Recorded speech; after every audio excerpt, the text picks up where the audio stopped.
Good morning, Millennial Morticians. Happy Wednesday morning. Thank you guys so much for joining me for another episode of this incredible podcast. If you see me all bundled up, that is because it is getting extremely cold here in Virginia. And so I'm trying to stay ahead of the game, keep myself warm and safe. I cannot afford to get sick at all. Those of you in the business, you know how that is. This is the time of year where we start picking up extremely fast. And so I got to be able to keep up. But the title of today's episode is And with everything you do it with love. Do it with love. That's the title of today's episode. I got this title because I started to think about life and careers and just how things fan out for different people in different ways. And there was one major factor that determines a lot of things for us subconsciously, whether we realize it or not. You can have a job, have a career, be in the industry, and be doing a whole multitude of things.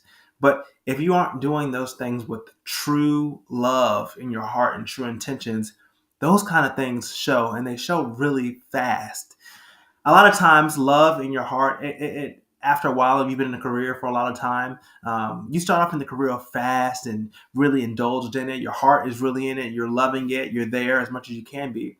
And over time, that love that you had kind of subconsciously fades away. And although you're very good at your job, you're very efficient, you're very effective at your job, your heart is not in it. And so today I want to encourage you guys out there who are in it. Maybe you're just getting started because the world's getting tougher and tougher, things are changing, and you just need to get your heart back in the game. And so this week I'm going to encourage you and give you tools to do it with love. Do anything that you want to do, but do it with a sense of love. In this business, in this field, you have to have your heart in everything you do and everything you touch and every family you meet with.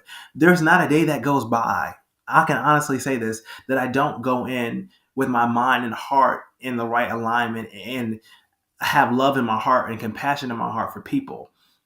You have to leave, and I mean truly leave all the baggage, all your problems, all your homework, whatever you have going on in your life at the door. You have to leave it at the door because what you're dealing with is something that's fragile, people who are fragile. And so you are the person they contacted to do the job and to do it well. And so you have to be focused. You have to have your mind right, your heart right, in the right posture to help people.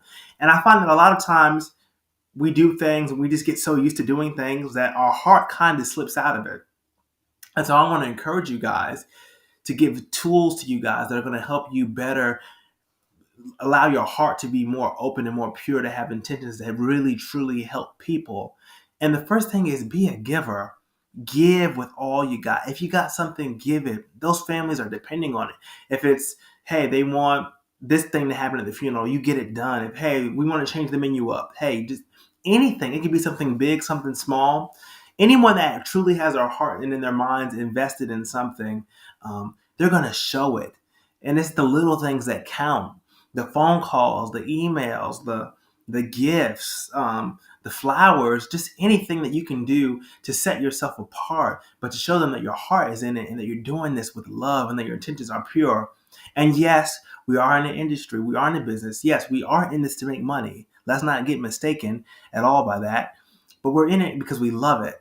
And when you love it, what you find is the dollars come a lot faster and a lot easier. I always have this one motto that I tell myself, and it's this: I want to work hard, but I don't want to work hard forever. And what I mean by that is there's people who have come before me and done things before me that have laid down groundworks, laid down foundations out of their love for this industry and for this business. And as every generation progresses, we should be getting more efficient and more effective with how we're running things. And with that being said, that means I shouldn't have to work hard for my money. Nobody wants to work hard for their money forever, so you have to find ways to optimize things, to make things more meaningful, more efficient, while also keeping the love in there and the compassion for your families, because that can never go away. That can never change. That is the literal foundation of this business and what we do. But how can I do what I can do with what I have, and how can I maximize my potential, my earning potential in my career?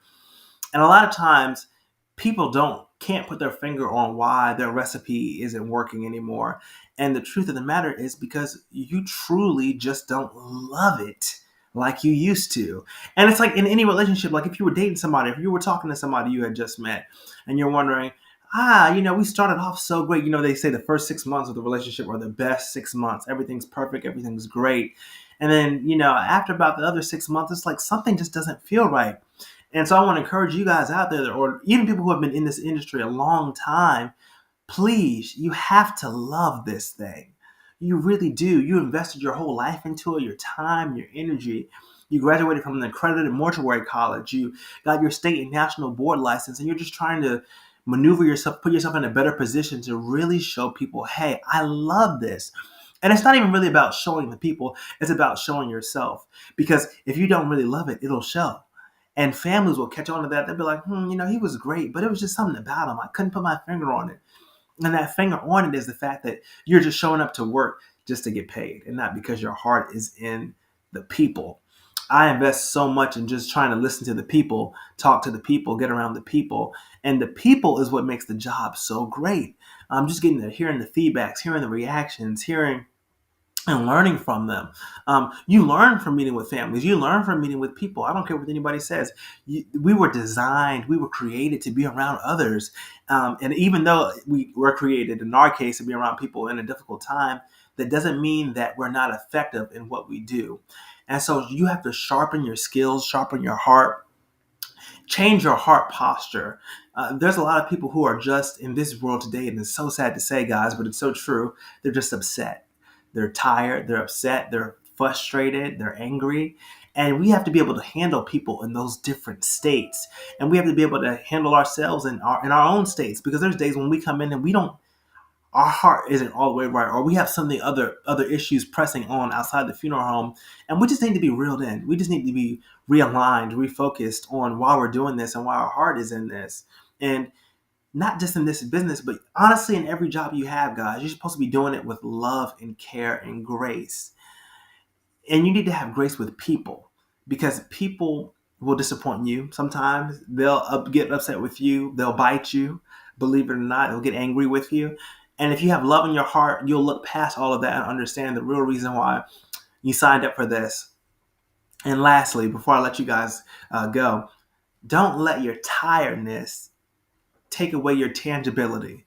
And what I mean by that is, I know a lot of times you hear people say, well, I'm just so tired. I'm just so tired and hurting.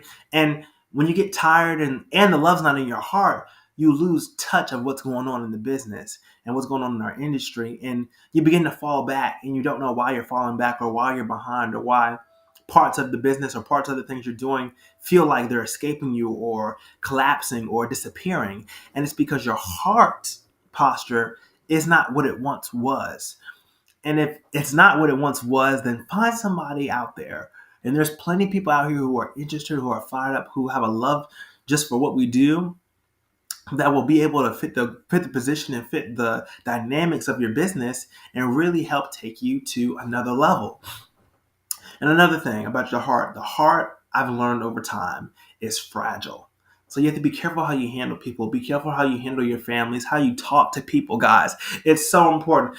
I know with the power of the internet these days, you can go online and just see the different interactions people have had with families and talking to different people over time and whatnot. And you can tell, like, when those funeral homes go viral on the internet for doing things that they shouldn't be doing, it's just like, whoa, you didn't do that with love. You did that with a little bit of malice, and just you didn't carry yourself with that compassion that people are used to seeing from us. So always remember that when people hear something about a funeral home, people see something, people are talking about something that went wrong, one funeral home represents all of us.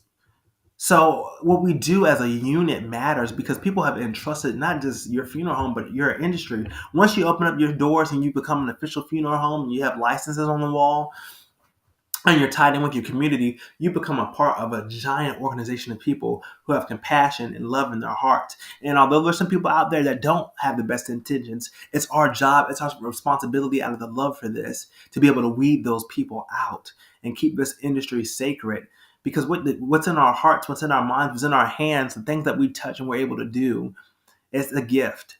It is a gift, and not everybody has it. And so we have to protect our hearts, protect our minds this week.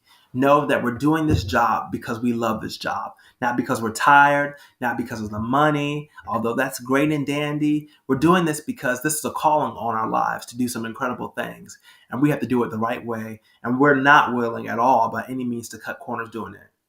Well, guys, that's the end of today's podcast episode. Thank you so much for joining me. I'm counting down for NFDA next week. I have some surprises for you guys. I'm excited. I got to start packing my bags eventually. I'm running behind on that. But I love you guys. I look forward to meeting with some of you, taking pictures, answering questions. If you see me, please talk to me. Please join me. I'm very friendly, I promise.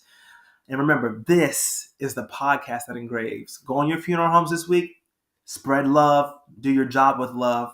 Be caring towards people. Look around you. There's people out here hurting and suffering. They need you guys. All right, guys. Have a blessed week. Do well.